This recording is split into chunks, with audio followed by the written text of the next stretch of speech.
जो सब्जेक्ट है मूल निवासी महामानवों की जयंती, तो उसका स्वरूप क्या होना चाहिए और उद्देश्य कैसा हो। तो इसमें हमारे महामानवों की जयंती का जो स्वरूप है वह महामानवों की विचारधारा का क्रियान्वयन होना चाहिए और हमारे महामानवों की जयंती मनाने का उद्देश्य क्या होना चाहिए। जहां तक मैं समझता हूं, व्यवस्था परिवर्तन होना चाहिए। और व्यवस्था परिवर्तन किसे कहते हैं, यदि हम इस बात को पहले समझ लें तब तो इस सब्जेक्ट को अच्छी तरह से समझा जा सकता है। एक बार बाबा साहब से एक सभा में लोगों ने पूछा कि व्यवस्था परिवर्तन से आपका क्या तात्पर्य है, या आपको यदि मौका मिल जाए तो आप किस तरह का भारत बनाना चाहेंगे, आपके किस तरह के सपनों का भारत होगा। तो बाबा साहब कहते हैं कि यदि मेरा बस चले तो मैं ऐसा भारत बनाना चाहूंगा जिसमें समता, स्वतंत्रता, बंधुत्व और न्याय की बयार निचले स्तर तक पूरे भारत देश में बहे। और इस बात को लेकर के बाबा साहब इन मौलिक बातों को, जब भारत का संविधान लिखा गया तो उसमें उनने फंडामेंटल राइट का दर्जा दे दिया। तो हमारे महामानवों की जयंती का जो उद्देश्य है वह यह व्यवस्था परिवर्तन होना चाहिए।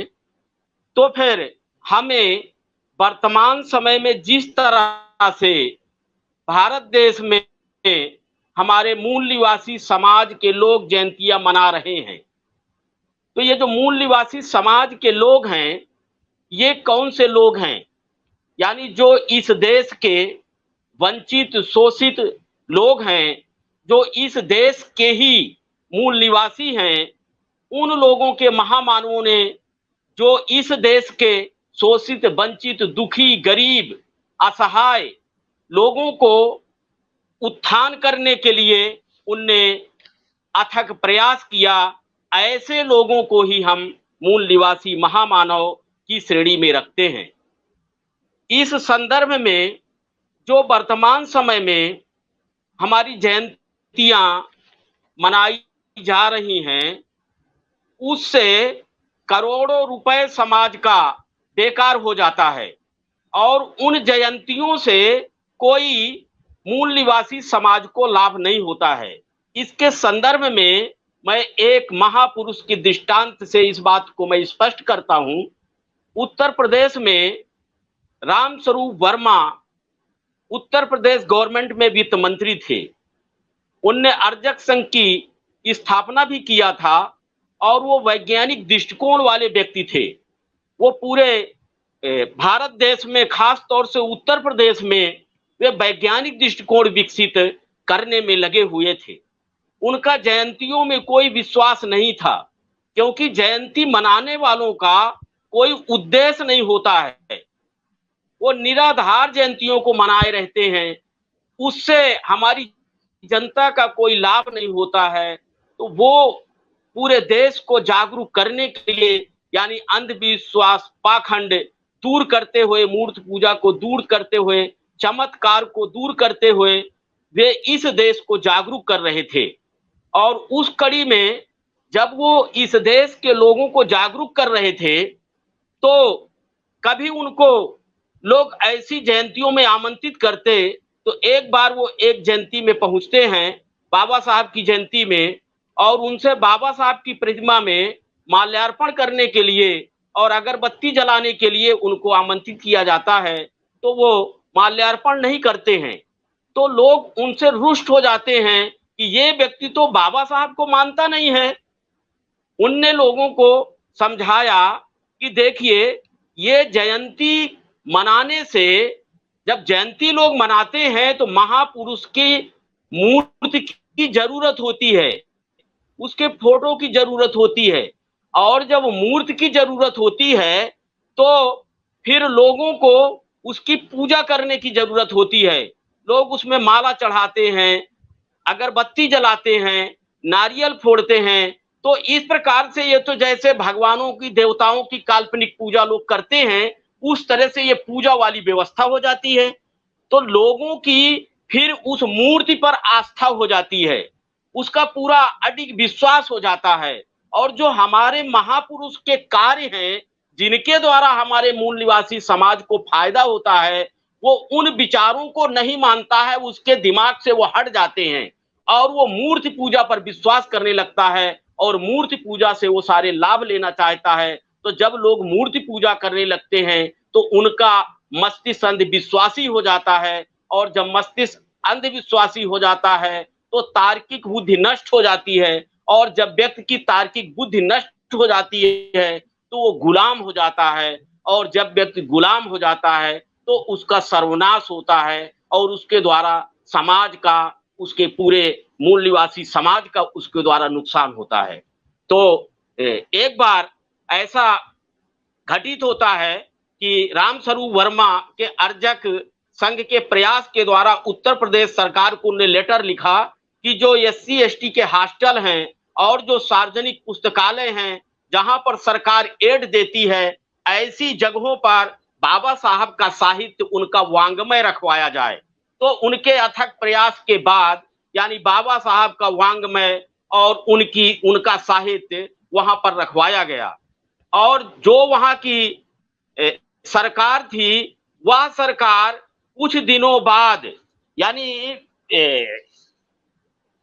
एक आदेश जारी करती है 10 मार्च 1970 को, और उनने जो बाबा साहब की दो महत्वपूर्ण पुस्तकें पुस्तकालयों में रखाई गई थी, उनमें से एक थी जाति भेद का उच्छेद और दूसरी थी सम्मान के लिए धर्म परिवर्तन करें।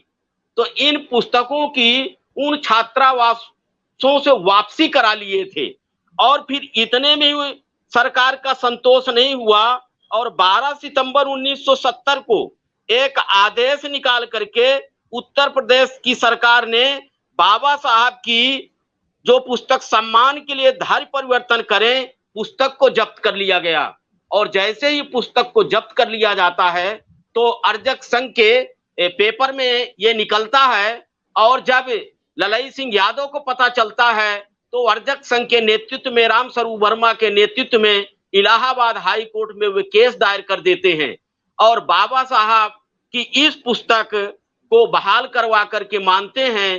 तो अब यहां पर यह हमें विचार करने की जरूरत है कि जो जयंती लोग मना रहे थे, उत्तर प्रदेश सरकार में बहुत से विधायक थे, 8 पार्टियों के लोग थे, उनमें से किसी ने आवाज नहीं उठाई कि बाबा साहब का साहित्य जो है वो मानवता का कल्याण करने वाला है, वो समता, स्वतंत्रता, बंधुत्व और न्याय लाता है, उस साहित्य की बहाली कराई जाए। किसी ने आवाज नहीं उठाई। और रामस्वरूप वर्मा जो उनकी जयंती में बाबा साहब की प्रतिमा में या किसी महापुरुष की प्रतिमा में माल्यार्पण करना, अगरबत्ती जलाना यानी अतार्किक काम करना वो नहीं चाहते, लेकिन जब समय आया तो बाबा साहब की पुस्तक की बहाली के लिए वे हाई कोर्ट में केस दायर करके उनने उस पुस्तक को बहाल कराया। तो मुझे लगता है असली मायने में ऐसे लोग होते हैं जो जयंती मनाने का काम करते हैं। तो दोस्तों, इस संदर्भ में जयंती मनाना एक सरल कार्य है, परंतु महामानव का काम करना ये बहुत ही कठिन काम है और हर आदमी सरल काम को चुनता है। जैसे गौतम बुद्ध जी ने इस देश में मूर्ति पूजा नहीं कराते थे, वो किसी भगवान देवी देवता की पूजा नहीं करते थे। गौतम बुद्ध जी वो कठिन काम करते थे और कराते थे। वो कठिन काम क्या था?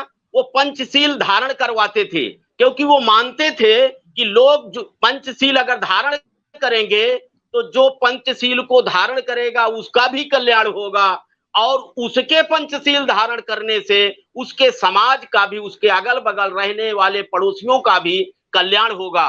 अब पंचशील धारण करना ये बड़ा कठिन काम है।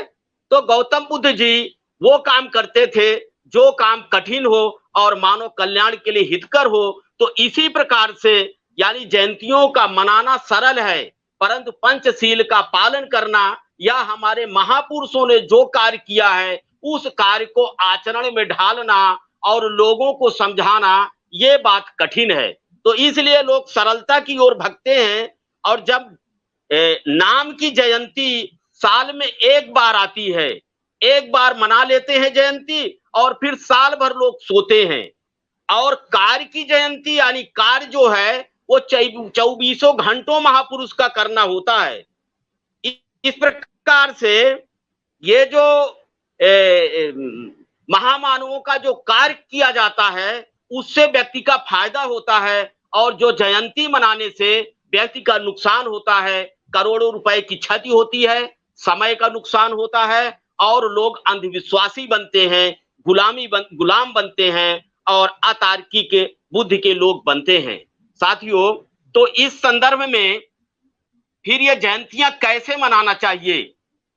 मुझे तो ये लगता है कि जयंती न मना करके, बल्कि हमको जैसे हम जयंती के दिन इकट्ठा होते हैं, तो मुझे लगता है कि हम मूल निवासी समाज की कोई समस्या को चिन्हित करना चाहिए हमारे लोगों को, और उस समस्या को हल करने के लिए हमें एक प्लान बनाना चाहिए।